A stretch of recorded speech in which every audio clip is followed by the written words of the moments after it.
凌跟霸凌的行为。These are all very important questions. I will try and take each one in turn because I think each of them is so important. I will start with the third, which is schools. My children went back to school for the first time in about a year this week. And so there were two aspects to the schools question. Number one, to make sure our kids are safe, and I think that was referring to the coronavirus. And number two, that our kids be safe from bullying. So on the safety issue, I'm happy to say that school children, particularly young children, have not been shown to either be susceptible to the coronavirus as much as adults or to spread it to adults.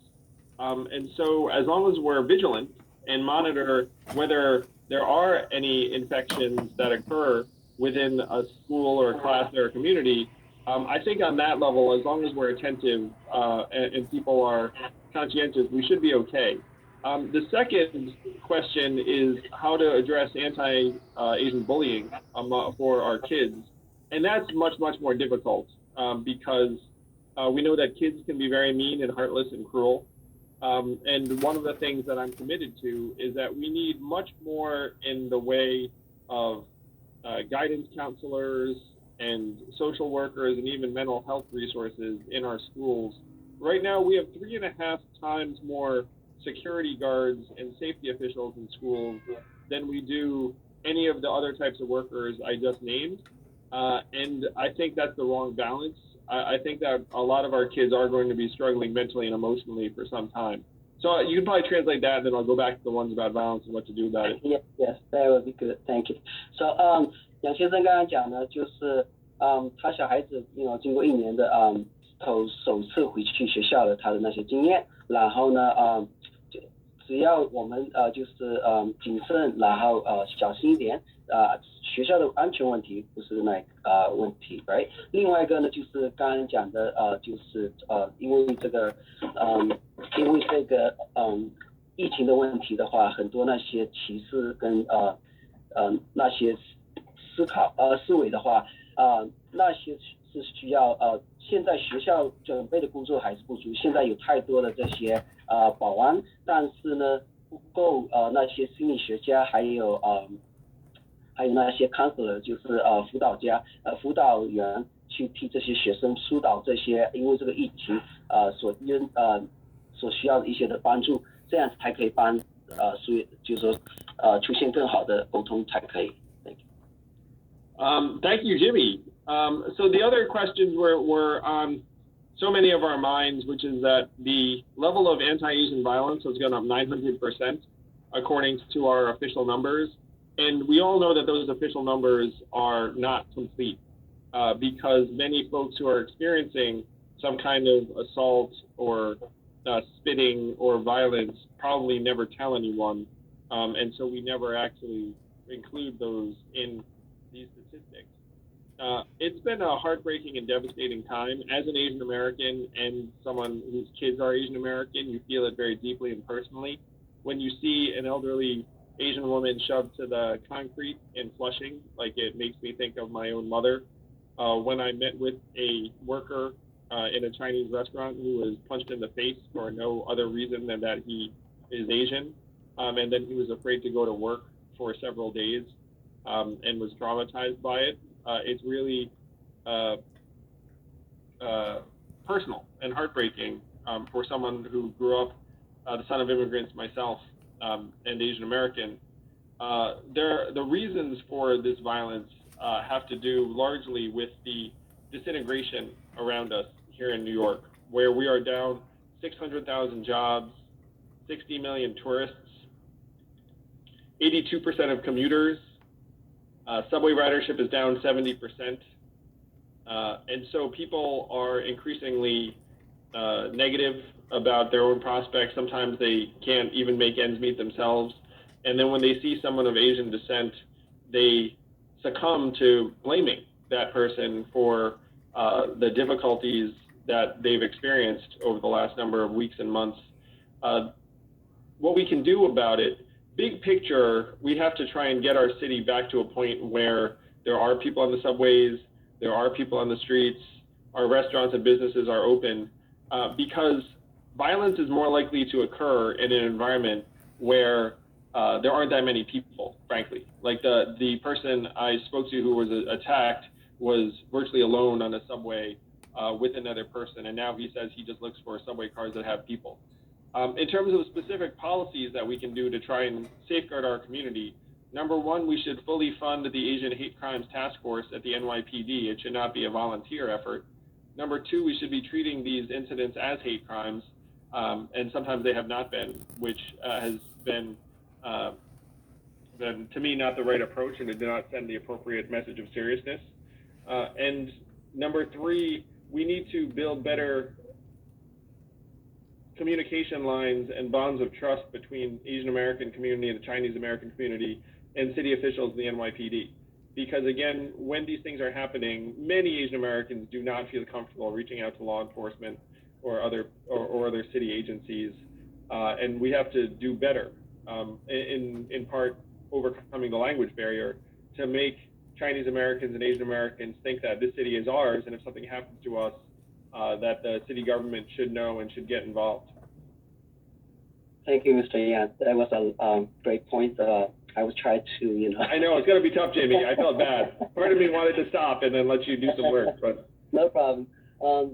So, 刚刚杨先生呢就说，很多这些仇恨犯罪呢，其实我们现在看到的已经就是去年开始已经增加了900%，根据一些报告，但是就算这个900%的这个报告呢也是不精确的，因为很多人都没有去报案，所以呢，第二个呢，就是作为一个亚裔美国人生长的经历，看到最近一大堆这种暴力事件，特别针对很多手无寸铁的这些妇女老人，他感到非常就是说心痛跟非常的不解。然后另外一种呢，他也讲仇恨呢是因为现在很多就是经济的问题，因为过去一年经济很多人失去工作，然后所有的生活都不正常，因为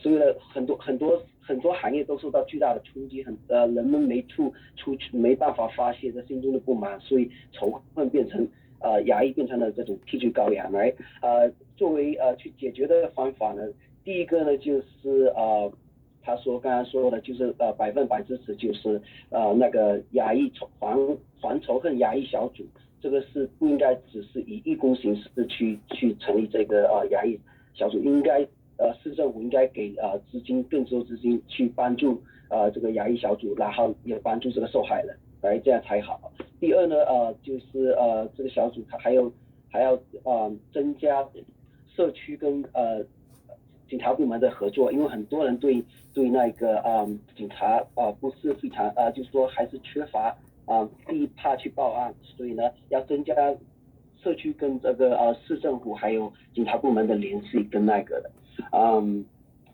The point. I think there is another point. The third point is that these incidents are underreported, and we have to try and make it easier for Asian Americans, Chinese Americans to feel like they can speak to NYPD city agencies. Yes. And then Wilson had a great suggestion here that we should have 911 in Chinese. Yes, I did cover that. Thank you. Oh, you covered it. Then we're in good shape. Okay. And so, have we covered everything from the first question? Okay. Yes. So let's move on to the second question. And this question is from the American Chinese Culinary Federation. They said of all the 156,000 jobs lost in December 2020 were women's jobs. 44% of Asian American women account for the highest rate of long-term unemployment since the start of the pandemic. The question is, 3 parts again. What will you do to help with economic recovery in the service and hospitality industry, such as restaurants, stores, and nail salons where Asian American women were employed and were shut down due to the pandemic? B, what initiative will you implement for these women to rejoin the workforce if their former employers are out of business for good?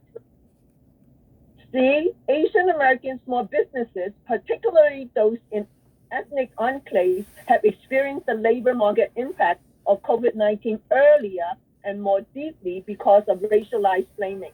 What concrete measures will you implement to help immigrant communities such as Chinatown with jobs and economic recovery?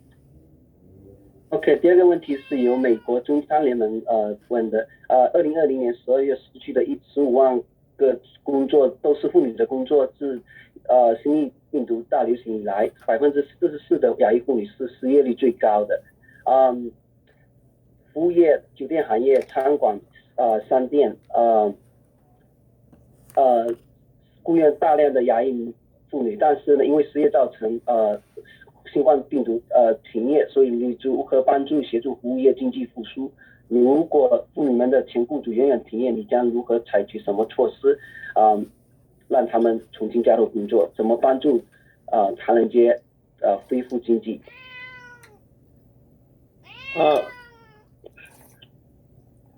？Trying to help small businesses recover is going to be the core of my administration, in part because I ran a small business myself. And so the questioner is asking about restaurants, stores, and salons. And also asked about Asian American small businesses, let's call them in Chinatown, that were devastated even before the city shut down because of racism. So both of those two things hinge upon the recovery of tourism. So New York City typically got 60 million tourists per year, 65 actually. And we've lost about 60 million of those tourists who supported 300,000 jobs, including this 100,000 plus jobs we're talking about in the service economy that were filled by Asian American women. And so job number one has to be to try and get tourists back. Now, how do you get tourists back? Number one, we have to get the vaccine out to people in the United States, which is happening. To the extent the city can help with that, we should. Number two, which might be something very specific to New York City, is how do people feel confident if they've been vaccinated that they can still just come to New York City and enjoy themselves? And so what I'm proposing is that we institute a vaccination passport that you either have on your phone or in some other way where you just say, hey, I've been vaccinated, and you can just check that as you enter a theater, a restaurant, a bar, an office building. And so then CEOs will be able to say to their employees, you have to come back to the office. Because if you've been vaccinated and everyone can just show they've been vaccinated on the way in, then they have that confidence. And then if you're a tourist and you're considering visiting New York City and you've been vaccinated, then you also will be more confident because you know that the other folks around you, at least in some environments, not all, like you can walk the street, doesn't matter. But if you go to like a Broadway theater, which by the way attracts about 20 to 25% of the tourists we're talking about, then you'll feel more confident that you can do so. The next part is trying to get these Asian American business owners aid from Albany and DC. And so this is not something Asian Americans are typically good at. I'm not good at it either, honestly. But what's happened is that there's been a complete decimation of the economy here in New York City. And then billions of dollars in aid because of Chuck Schumer is going from DC to Albany to New York City. And now there are folks that are very good at accessing that money. And the challenge right now is for the fair share of that money to reach Asian American business owners and Asian American workers. Now, that's not something we're traditionally good at, but it's something I want to help with. I want to see to it that the Asian American community gets what we deserve. We are 15% of this city's population and economy, 16% maybe, 15 to 16%. We do not get anywhere near 15 to 16% of public aid, public resources in this way. So that's, for better or for worse, going to be the main way that these businesses recover directly, and it's going to be the big catalyst for tourism.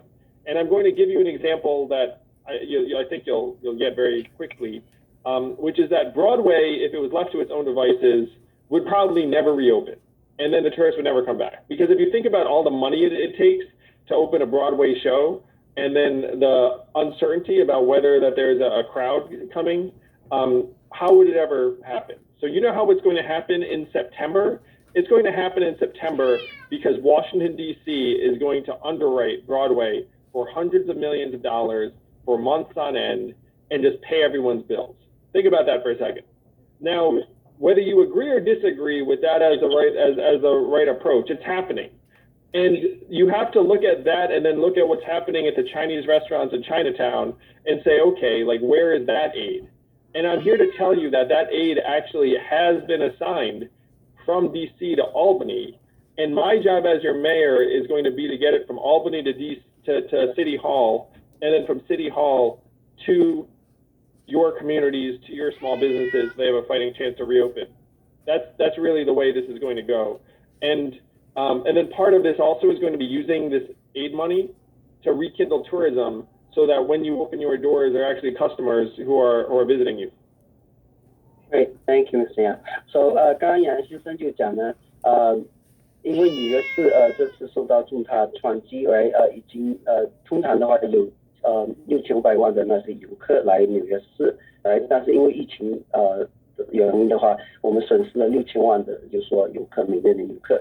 然后其中的一些呢，就好像他建议的，每个人怎么样让经济复苏，所有人如果都有打疫苗的话，打完疫苗有个 passport， 就是有个护照，你可以去哪里商店或者可以回去上班，你就show这个你已经打过疫苗了，这样的话就可以给人们信心，就是比较安全去用对6000万的那个so 其中的一些帮助那个亚裔的这些商家的话，就是好像刚才讲的，很多时候现在有很多联邦的这些补助帮助小商家的，然后呢最大的问题就是怎么让这些我们亚裔社区的小商家去就是说申请到这些贷款，申请到这些补助，然后如果他当成市长的话，他就帮助社区就是说确认我们亚裔社区的小商家会得到公平的那个援助。Okay, Karen, can you ask one question at one time? So, because it's little easier. Sure, of course. Okay, so again, the next group of questions is going to be threefold, and I will ask one at a time. These questions are from Neighbors United.